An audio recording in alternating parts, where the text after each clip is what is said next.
Welcome to the Insomnia Project. Sit back, relax, and listen as we have a calm conversation about the mundane. Remember, this is the only podcast we hope you never get to the end of. Thank you for listening. I'm your host, Marco Timpano. I'm Amanda Barker.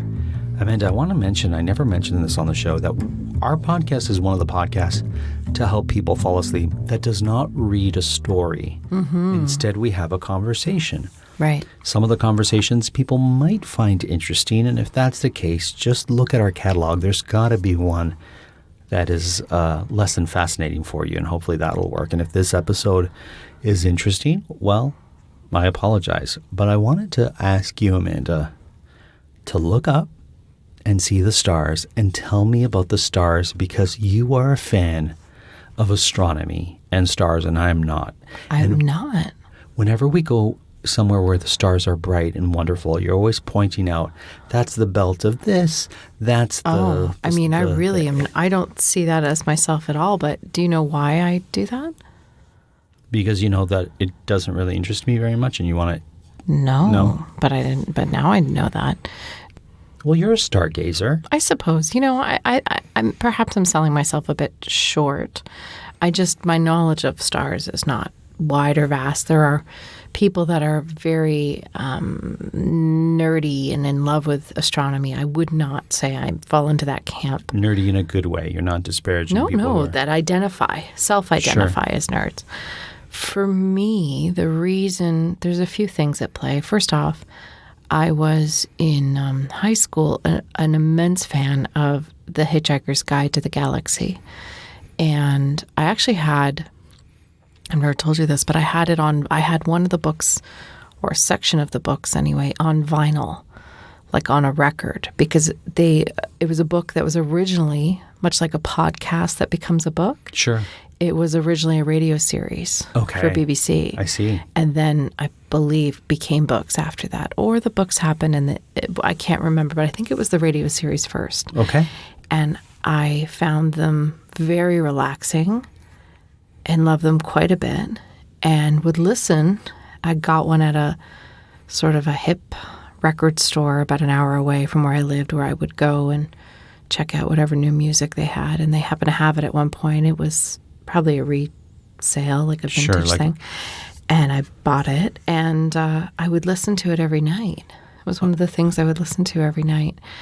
And it had I always found the stars and the galaxy, and I love it's obviously funny and ironic and all those things in a way that only the Brits can truly do. Sure. And I loved that. So I would listen to it nightly for a while to go to sleep, in fact. And recommend that, certainly. Do you remember who the narrator was? Well, I think Douglas Adams himself was one of them, and I'd have to look at who the other voices were. Oh, it was like a radio play then? Yeah, for all the characters. I see. Yeah. I thought it was more like an audiobook. Yeah. No, it was, and they had sort of sound effects and things like that. Cool. So yeah, it was definitely a radio play. So that's why I think it actually started as a radio play and then morphed into books. And so that's why you love looking at stars? That was my first introduction. So I was not into Star Wars or anything like that. But sure. I loved Hitchhiker's Guide. I thought it was a fun commentary on everything, and it was otherworldly enough that it was also a bit of an escape for me. So when I got to university, I was an art student, and you had to get a requisite science to graduate. And I didn't take that very seriously because I had taken all my sciences in high school, and I was not particularly good, but I was okay. I was pretty good at chemistry. I was quite good at biology. Sure. Physics, not so much. But so I was taking psychology when I started, so I thought, well, I'll have some sciences with this. And I took a geology, and then I never went. Oh. Yeah. I was young and not ready for school, is what I now know. And so I never went, so I didn't do so great in that course. And then I took a biology, and I love biology, but for whatever reason, I wasn't focused enough. Actually, that might have been the first one I took, and didn't pass that either. Ooh. So now I failed the 2 easy science courses. And when I say failed, it was because I didn't go. Right. So it really wasn't until my 3rd year that I started getting serious about university. Somehow I made it through by the skin of my teeth and picked up my bootstraps and actually started working. Great. So then in my 4th year, I was short that science credit. I hadn't figured it out. I hadn't gotten it. And the only so-called easy one left was astronomy. I see.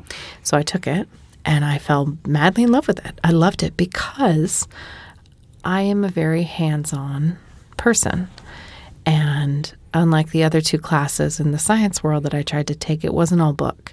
We had labs, and we would go out, and it was January in New Brunswick, and we'd go out to a huge field twice a week, and we would look at the constellations and be able to name them and go through them. And the prof would ask us, what's this, what's that? And I actually loved it. I loved going out and looking at the huge night sky and learning the names of the stars and the positioning of the stars and the constellations. So I suppose when I look up now, any learning I had, to be honest, was from that class. I've never thought about that till this moment. And when we are in a big, bright night sky, you'll often point out different constellations and you'll name them and you'll say, see the way this happens and that's how I can tell that this is that. That's amazing. And in Hitchhiker's Guide, they kind of go from star to star. So you hear like Betelgeuse, for example, or Betelgeuse is a star. Right. Not the movie you're referring to. Well, that's where the name comes from. I see. And so on. So do you have a favorite constellation is what I wanted to ask you since we're on stars? The only constellation I can name, and I don't know even if it's a constellation, is the belt of Orion. That's the only one I'm able to pick out. Well, Orion itself is a constellation. There you go. So I guess it's a well-known one too. I guess I would say Sagittarius because that's my astrological sign. Oh. But I wouldn't be able to pick that one out. You wouldn't be able to find it. The one that I always look for when a sky is really full, and again, different times of the year, you're going to see different ones. Everything shifts, of course. Sure. Is actually a very random one. I don't know. I just sort of attached to it, which is the Pleiades. Yes, you always mention it. In Jeopardy, it's always... In Jeopardy, you always get that. And I'm like, how do you know that? You know why? Because there's a Red Hot Chili Pepper song that references it. And so then when I learned it, I think it's like sisters or Greek sisters called the Pleiades. Sure. And the thing that I love about the Pleiades is, so it's quite easy to see usually the Big Dipper. Right. And on a really clear sky, you can see the Little Dipper. And the Pleiades is sort of in between the two, and it looks like a tiny dipper. Oh, okay. So it's like the tiniest Little Dipper. And I don't know, there's just something, I like tiny things. And it's a little cluster sort of right in the middle that looks like a tiny Little Dipper. So I guess that's the one. But I do love seeing Orion as well. And Orion is an important constellation because it has, I believe, 2 of sort of the major, I don't know, there's like the constellation of stars. I remember we had to learn Captain all the rigging seems properly polished, which was Capella Aldebaran. So Captain, Capella, Aldebaran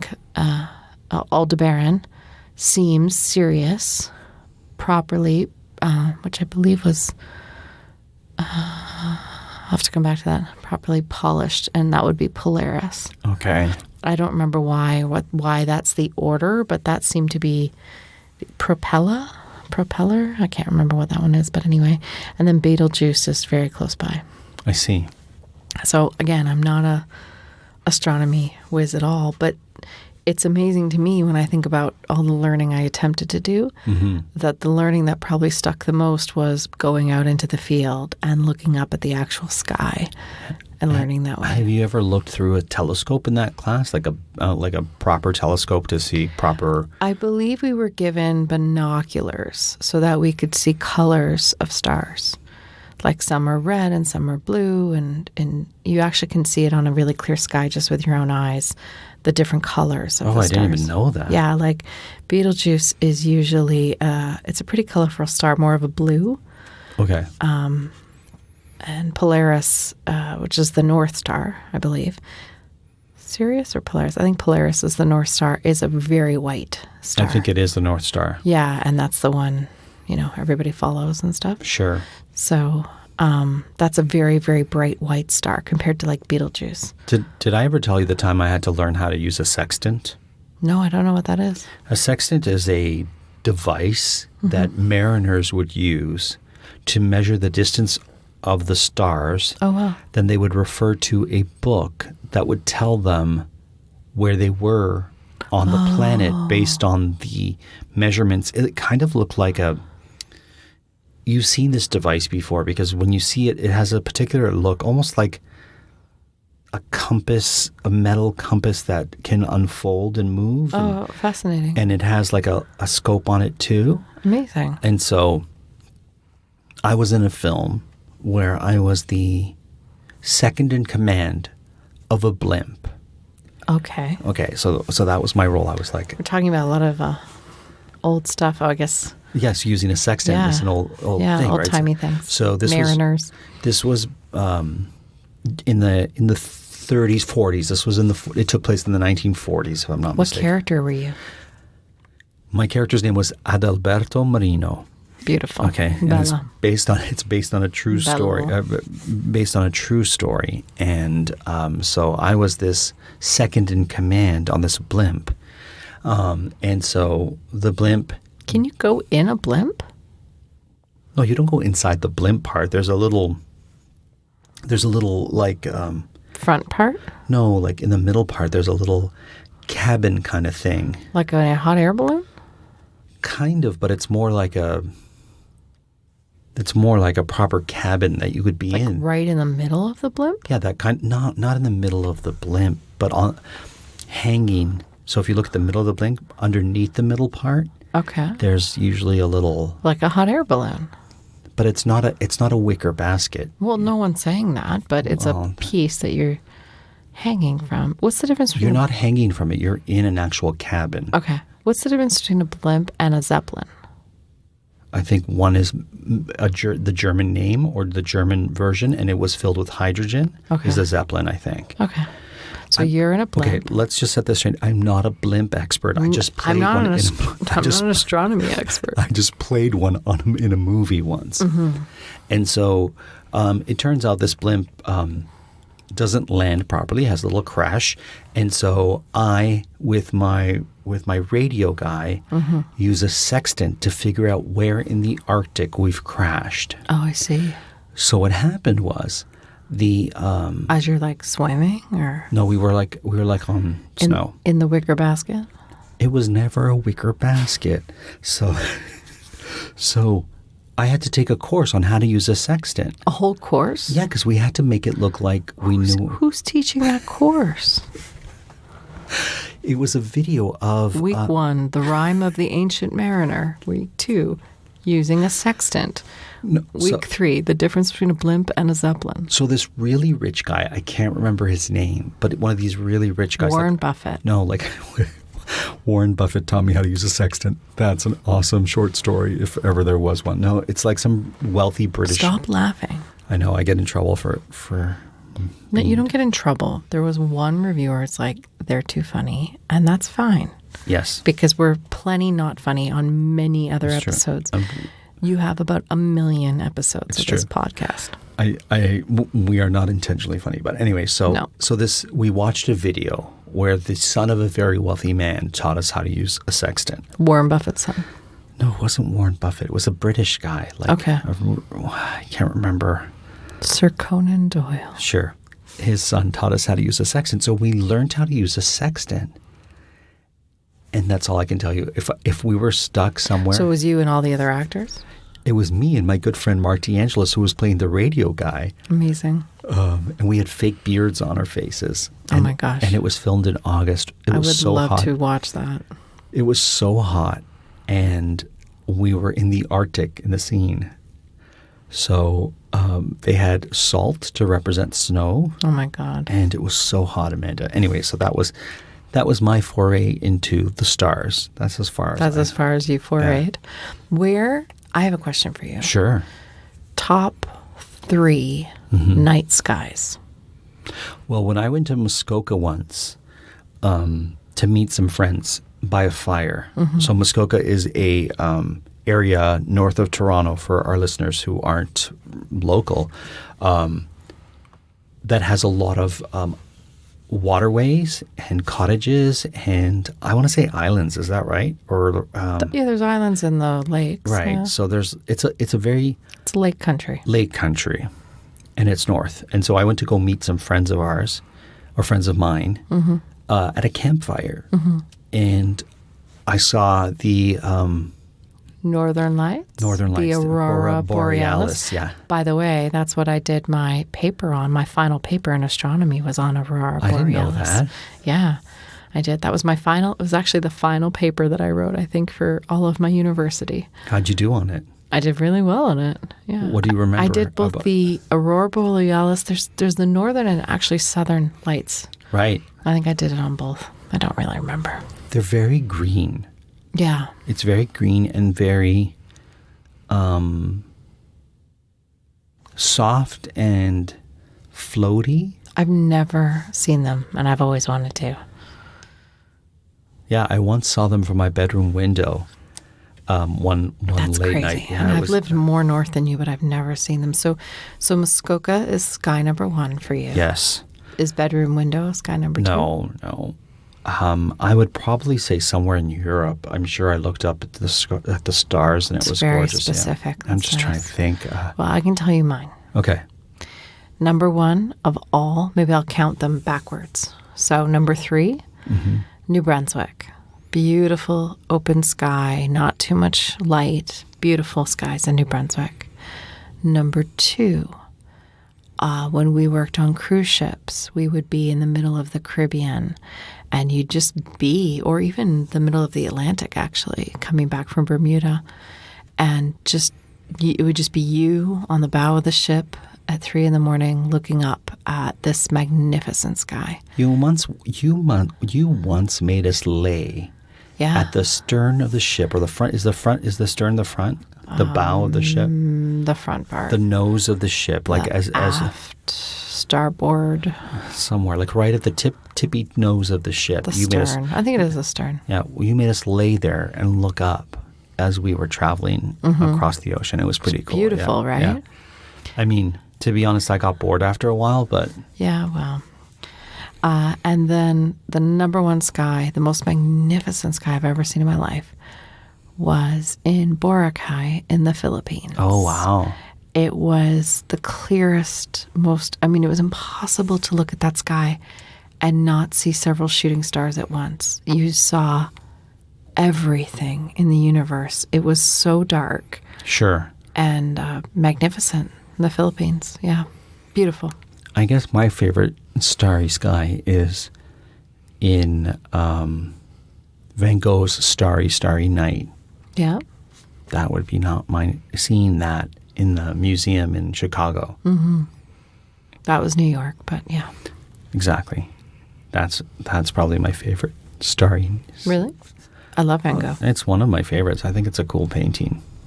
I know you're trying to be funny, I'm mister. not trying to be funny. I'm not going to be funny. Well, I see it in your eye, the glint in your eye. In the sparkle. the star of your eye. And I'm on a different journey. You wanted Fair. me to talk about astronomy, and to me that's a very beautiful and ethereal But thing. you've never looked in a telescope. No, I have. Oh, you have? Who hasn't? I haven't. Yes, I'm sure you have. Not a real, like the telescopes, like the proper Well, telescopes. I don't know. What we need to do is house sit for somebody who's really rich. I feel like really rich people just have a telescope at any moment. Anytime you watch a movie and the person's very, very wealthy, they They have a always telescope. have a telescope. Yeah, just that's what you have That's what you gotta have. If you're wealthy, when you've earned your first in your million, loft. when you've earned your first million, the first thing you should be shopping for is a telescope. Now, let me ask you this, Amanda.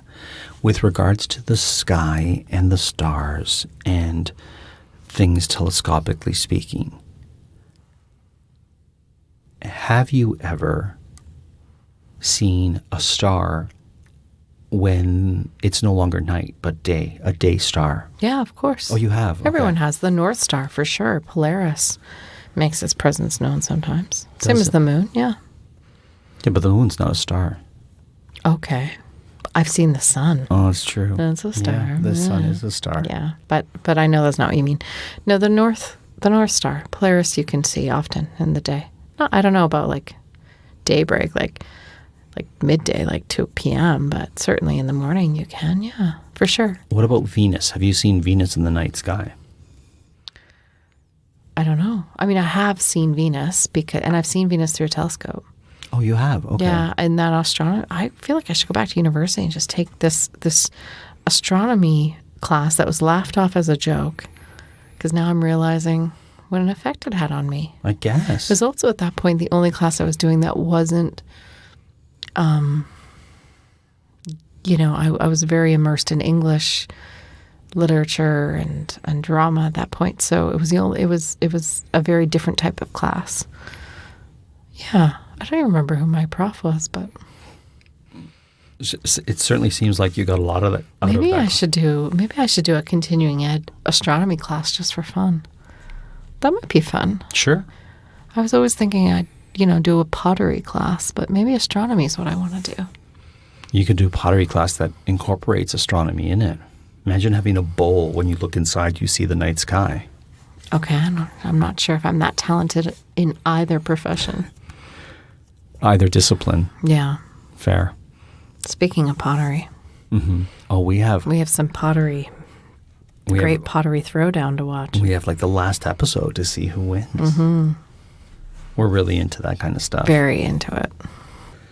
Do you have anything that is physical that has stars on it, Amanda? I have a starfish necklace. Mm-hmm. And I had a starfish bracelet for a while, but it broke.